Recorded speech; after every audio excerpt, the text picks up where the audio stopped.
दोस्तों, एक 19 साल का लड़का होता है जो कि ड्रग्स के कारोबार में इतना उतर जाता है कि उसको हर तरफ पुलिस ढूंढने लगती है। तमाम सारे गैंगस्टर के साथ में वो रहने लगता है। उसका काम हो जाता है मारपीट करना, हत्याएं करना, लूटपाट करना। ये सारा काम उसका एक पेशा बन जाता है। लेकिन जो उसकी माँ थी वो चाहती थी कि जो उसका बेटा है इस दलदल से निकल जाए और एक अच्छा आदमी बने, एक नेक आदमी बने। इसके लिए वो जाकर के पुलिस से मिल जाती है और पुलिस की मुखबिरी करने लगती है अपने ही बेटे की। दोस्तों, वो नहीं चाहती थी कि जो उसका बेटा है वो अपने बाप की तरह बने, अपने चाचा की तरह बने, क्योंकि जो उसका बाप था वो भी एक गैंगस्टर था, जो उसका चाचा था वो भी गैंगस्टर था, वो भी ड्रग्स के कारोबारी थे। तो उसकी जो माँ थी वो नहीं चाहती थी कि उसका जो सगा बेटा है वो उस दलदल में जाए जिस दलदल में उसका पति और उसका देवर है। दोस्तों, जब ये बात उस लड़के को पता चलती है कि उसकी जो सगी माँ है वही उसकी मुखबरी कर रही है और पुलिस को सारी सूचनाएं दे रही है, तो उसको इतना ज़्यादा गुस्सा आता है कि वो अपने गुस्से पर कंट्रोल नहीं कर पाता। और ये बात साल 1995 की है, 18 मई। वो अपनी माँ को गोली मार करके उसकी हत्या कर देता है। हत्या करने के बाद जब ये बात पूरे इलाके में फैलती है तो लोग उस बात को पुलिस तक नहीं जाने देते। और वो जो इलाका था, पूरा इलाका ही गैंगस्टर का इलाका था, पूरा इलाका ड्रग्स कारोबारियों का इलाका था। तो वो बात पुलिस तक नहीं पहुंचती और धीरे धीरे उस लड़के का जो नाम है दोस्तों वो पूरे इलाके में फैल जाता है। और एक दिन ऐसा समय आता है कि इतना बड़ा डाकू बनता है कि उसके नाम से जो है नेता, विधायक और जितने भी बड़े बड़े लोग थे वो सब थर थर काँपते हैं। यहाँ तक कि जो आम लोग होते हैं, जो गांव में रहने वाले होते हैं, जिधर से वो निकलता था लोग अपने घरों में दुबक कर बैठ जाते थे कि कहीं उसकी नज़र उसके ऊपर ना पड़ जाए। तो दोस्तों, आइए जानते हैं पूरी कहानी, ये कौन है कौन नहीं है। लेकिन कहानी में आगे बढ़ने से पहले बस वही रिक्वेस्ट है आप सबसे, चैनल पर नए हैं तो चैनल को सब्सक्राइब कर दीजिए, वीडियो को लाइक कर दीजिए ताकि हमारा हौसला बढ़ता रहे। दरअसल दोस्तों, एक धुरंधर मूवी आई है, आप लोगों ने भी देखा होगा। उसमें एक नाम है रहमान डकैत। रहमान डकैत का जो किरदार है वो अक्षय खन्ना ने निभाया है। ये एक रियल कहानी है पाकिस्तान के ऊपर। और जो रहमान डकैत होता है उसका, रहमान डकैत तो बाद में बनता है, लेकिन जो बचपन का नाम होता है वो सरदार अब्दुल रहमान बलूच होता है, क्योंकि वो बलूच का रहने वाला होता है। और पाकिस्तान का एक प्रांत लगता है सिंध, और सिंध की राजधानी लगती है कराची। कराची दोनों तरफ आबादी होते हैं और एक तरफ जो है एक रोड होता है जिन्ना रोड, और जिन्ना रोड के बाद में एक इलाका लगता है लयारी। लयारी इलाका उसको बोला जाता है। और इसी इलाके में जो है वो अब्दुल रहमान बलूच का जन्म होता है। और जो उसके पिताजी होते हैं वो भी एक गैंगस्टर होते हैं, जो उसका चाचा होता है वो भी एक गैंगस्टर होता है। यानी जो वो पूरा इलाका होता है दोस्तों, पूरा गैंगस्टर से भरा होता है। वहाँ पर जितने नशे का कारोबार होता है वो सब कुछ होता है। और जितने वहाँ के युवा पीढ़ी या बुजुर्ग पीढ़ी जो भी हैं वो सब भी लोग नशे में एकदम, नशे का लत लगा हुआ होता है। वहाँ पर ड्रग्स का कारोबार जो है धड़ल्ले से होता है। वहाँ पर शिक्षा की जो है वो बहुत ही कमी होती है, ना कोई स्कूल होता है ना कॉलेज होता है। यहाँ तक कि लोगों को खाने पीने का भी कुछ भी नहीं होता है। लेकिन जब अब्दुल रहमान 19 साल का था तब वो एक बहुत बड़ा गैंगस्टर बन चुका था। बात ये जब 10-12 साल का होता है तभी से ये धीरे धीरे अपने बाप और अपने चाचा के नक्शे कदम पर चलने लगता है। जब ये 14 साल का होता है तो इसे एक व्यक्ति समझाने की कोशिश करता है, रोकने की कोशिश करता है। सरदार अब्दुल रहमान समझने की बजाय उसके ऊपर छुपकर वार करता है और चाकुओं से उसे गोद कर मार डालता है। और यह बात जब लैयारी इलाके में फैलती है तो सब लोग सन्न रह जाते हैं, हैरान रह जाते हैं। हालांकि ये बात पुलिस तक नहीं पहुंच पाती, क्योंकि उस इलाके में पुलिस भी जाने से डरती थी।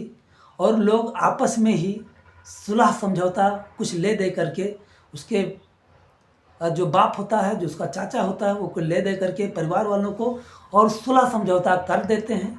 और जो सरदार अब्दुल रहमान होता है वो फिर आगे बढ़ने लगता है।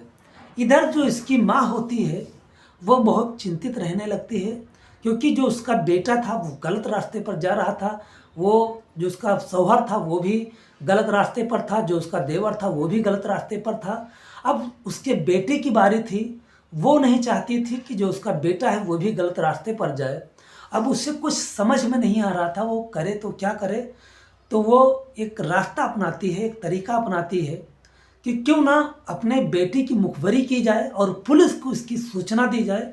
जब ये पुलिस के हत्थे चढ़ेगा और पुलिस इसको गिरफ्तार करेगी, जब इसको सज़ा देगी, तो शायद हो सकता है कि इस सही रास्ते पर आ जाए, सुधर जाए।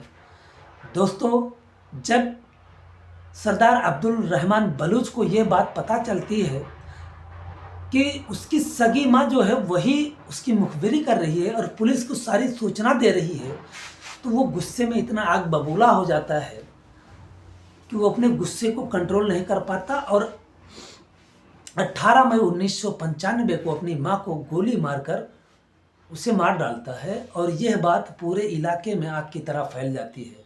हालांकि उसके डर से कोई अपना मुंह नहीं खोलता और पुलिस तक ये कोई बात नहीं पहुंचती। हालांकि ऑफिशियल तरीके से यह बात अभी भी कोई कंफर्म नहीं है। हालांकि उसने कई बार यह बात अपने जुबान से खुद प्रेस मीडिया वगैरह में कही थी। अब दोस्तों, ऐसे ही साल 1960-70 की बात है। गैंगस्टर से भरा इलाका था ही। उस इलाके में दो गैंगस्टर होते थे, एक का नाम सरदार मोहम्मद हाजी और दूसरे का नाम हाजी बलूच होता है। अब इन दोनों के बीच में वार होती है एक दूसरे से आगे निकलने के लिए कि किसका दबदबा होगा और किसका दबदबा नहीं होगा। जो सरदार अब्दुल रहमान बलूच होता है वो जाकर के मिल जाता है हाजी बलूच के लिए काम करने लगता है।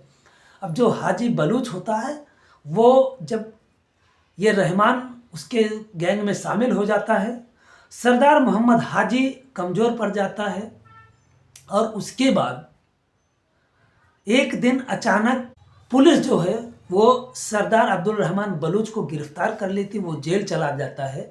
और इस बीच में जो सरदार मोहम्मद हाजी होते हैं वो मौका पा करके हाजी लालू के लिए जो काम कर रहा था वो तो जेल चला गया था। अब हाजी लालू कमज़ोर पड़ गए थे और उनको सरदार मोहम्मद हाजी मार देते हैं।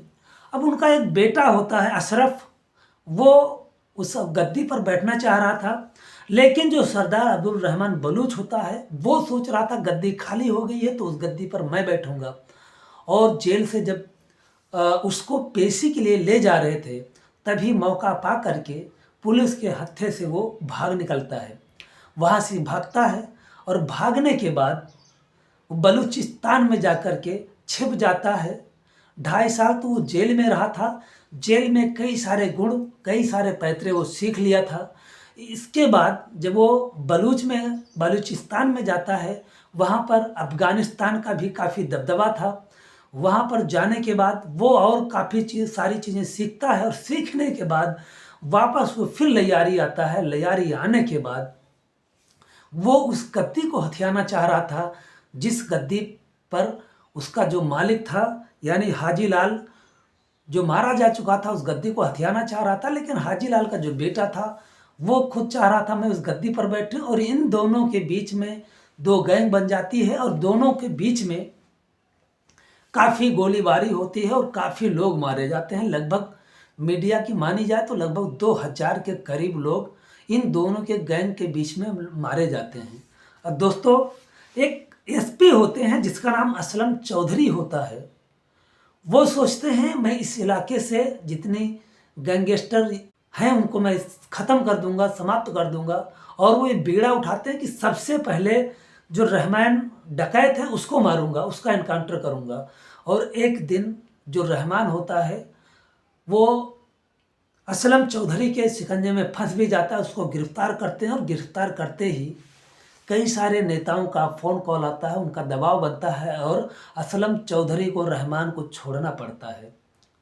क्योंकि जो रहमान होता है वो इस बीच में इतने बड़े बड़े पॉलिटिशियन से संपर्क साध लेता है, क्योंकि जब वो डकैती करने लगता है तो उस इलाके में जो गरीब तबके के लोग हैं उनकी मदद करता है, वो बेवा होती है उसकी मदद करता है, अगर किसी के घर में चूल्हा नहीं जलता तो उसके घर में राशन पानी देता है, कोई किसी भी प्रकार से अगर तकलीफ में होता है तो वो उसकी मदद करता था। तो वो रॉबिन हुड बन चुका था उस इलाके का।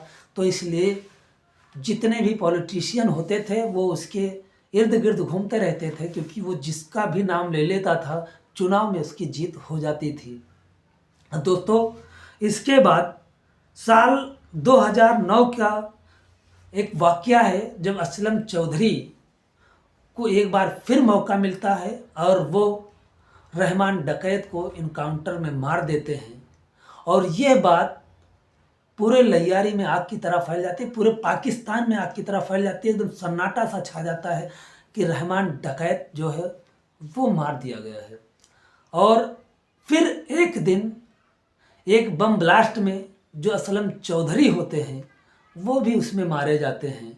दोस्तों, इसी के ऊपर जो हमारी बॉलीवुड की फिल्म बनी है वो इन्हीं कहानी के ऊपर बनी है, जिसका जो मुख्य किरदार निभाए हैं वो रणवीर सिंह ने निभाया है। असलम चौधरी का जो किरदार है वो संजय दत्त ने निभाया है और रहमान डकैत का जो किरदार था वो अक्षय खन्ना ने निभाया है।